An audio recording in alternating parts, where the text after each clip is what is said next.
খুবই খারাপ কিছু সংবাদের মধ্যে একটা হচ্ছে যে এই পর্যন্ত পাকিস্তানে প্রায় ৭০ জন মানুষ নিহতের খবর আসছে, দাবি ভারতীয় গণমাধ্যম এনডিটিভি। আবার অপরদিকে পাকিস্তানও আপনার নিউজ করছে যে তারাও ভারতের অনেক মানুষকে হতাহত করেছে।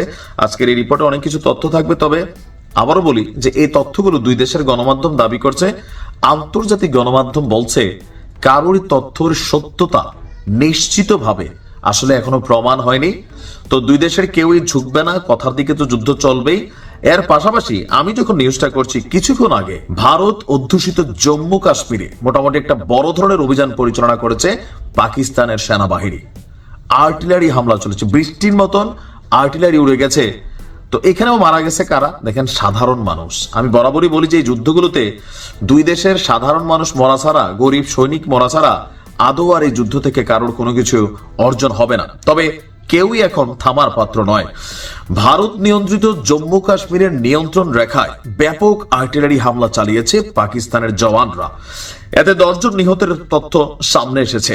তবে হতাহতরা সামরিক নাকি বেসামরিক এ বিষয়ে এখন স্পষ্ট কোনো তথ্য সামনে আসেনি। আর এ দাবি করেছে আবার ভারতের সংবাদ মাধ্যম এনডিটিভি। তাদের দাবি পাকিস্তানে ভারতের ক্ষেপণাস্ত্র হামলায় ৭০ জন নিহত আনটিল নাও, এবং পাকিস্তান হামলা চালিয়েছে এটা ভারতের গণমাধ্যম তারা নিউজ করেছে। ভারতীয় পুলিশের দেওয়া তথ্যের বরাতে বার্তা সংস্থা রয়টার্স আবার এই নিউজটাকে ভেরিফাই করেছে যে সীমান্তে পাক সেনাদের হামলায় 10 ভারতীয় নাগরিক মারা গেছেন। ভারতীয় সেনাবাহিনী তাদের এক্সে দেওয়া এক পোস্টে দাবি করেছে ভারত শাসিত জম্মু কাশ্মীরের পুঞ্চ রাজৌরি ভিম্বার গলিতে কামান থেকে গোলা নিক্ষেপ করেছে পাকিস্তান। যেই ট্যাঙ্ক থেকে গোলা টোলা পাঠানো হয়, এর আগে এখানে দুই পক্ষই গোলাগুলি করেছে। আর পাকিস্তানের পক্ষ থেকে আপনার এই অভিযানের পরে সেখানে হতাহতের ঘটনা বৃদ্ধি পেয়েছে। এর পাশাপাশি দুই দেশ এই মুহূর্তে বড় আকারে যুদ্ধের প্রস্তুতি নিচ্ছে বলেও দাবি করা হচ্ছে। এমনকি রাজনৈতিক যারা নেতা আছেন একের পর এক বার্তা তারা দিয়ে যাচ্ছেন। আর ভারতের ক্ষেপণাস্ত্র হামলায় পাকিস্তানের ৭০ জনের যেই শাহাদাতের খবর আসছে বা মারা যাওয়ার খবর, আমরা যদি একটু দেখি যে এনডিটিভি বলছে যে সরকারি সূত্র জানিয়েছে পেহেলগ্রামে হামলার প্রতিশোধ নিতে ভারত পাক অধিকৃত কাশ্মীরের 9টি অবস্থানে হামলার ফলে 24টি ক্ষেপণাস্ত্র তারা ব্যবহার করেছে শক্তিশালী। এতে ৭০ জনকে হত্যা করা হয়েছে। অপারেশন সিঁদুর নামের এই হামলায় মুজাফফরবাদ, কোটলি, বাহওয়ালপুর, রাওয়ালকোট, চকশ্বরী, ভিস্সার, ভিম্বার, নীলম ভ্যালি, ঝিলাম এবং চকোয়া এই 9টি লক্ষ্যবস্তুতে হামলা করেছে তারা।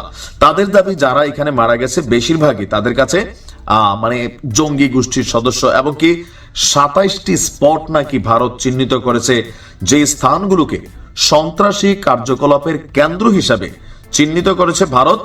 আর লস্করি তৈয়বা এবং জৈশে মোহাম্মদের সাথে সম্পর্কিত শিবিরগুলোকে লক্ষ্য করে নিখুঁত এই ক্ষেপণাস্ত্র হামলা চালানো হয়েছে। তবে পাকিস্তানের দাবি এটা হচ্ছে বেসামরিক নাগরিকদের উপর হামলা চালিয়েছে ভারত। আর হামলার লক্ষ্যবস্তু ছিল মসজিদ, মাদ্রাসা এগুলো। আর আপনার এটার জবাবে পাল্টা হামলা তারা চালাচ্ছে। আপনি দেখেন এখানে দাবি তো এটাই করা হবে, ভারত বলবে পাকিস্তানের এগুলো সন্ত্রাসী, পাকিস্তান বলবে ভারত এগুলো সন্ত্রাসী। কিন্তু এই যুদ্ধের ভয়াবহতা দুই দেশকে ছাড়িয়ে বাংলাদেশ পর্যন্ত আসবে। বাংলাদেশের জনগণ দুইটা ভাগে বিভক্ত হয়ে গেছে, পাকিস্তানপন্থী, ভারতপন্থী। অনলাইন গরম করে ফেলছে, বিদেশ বৈশা বৈশা কেউ বলতেছে যুদ্ধ জয় হবে, গাজওয়াল হিন্দ তুমি যাইবা যুদ্ধ করতে, গাজওয়াতুল হিন্দে নাকি বিদেশে আমরা কাম করার জো পাই না, বিদেশ থেকে এগুলো বলা সোজা, গাজওয়াল হিন্দ হোক, এই হোক, এই হোক, তুমি যাইবা লড়াই করতে।